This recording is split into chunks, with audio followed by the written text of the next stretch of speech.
আমাদের মানব জীবন ভীষণ অদ্ভুত। কারণ এই কথাটা কেন বললাম?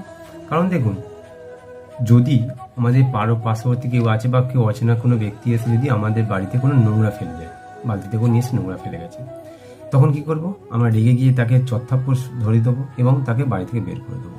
কারণ কি? আমাদের বাড়িতে তার সে নোংরা করছে, সেই কারণে।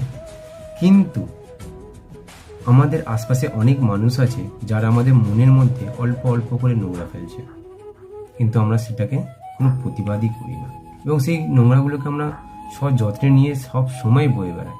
ঘরেতে যদি একটু নোংরা হয় সেটা আমরা সহ্য করতে পারবো না, কিন্তু মনের মধ্যে এতটাই নোংরা জমে দিয়েছে সবাই মিলে বা নিচ্ছি আমরা, তার সেটাকে নিয়ে সব জায়গায় যেতে পারি, তাতে আমাদের কোনো প্রবলেম নেই। কি আজব প্রাণী না আমরা!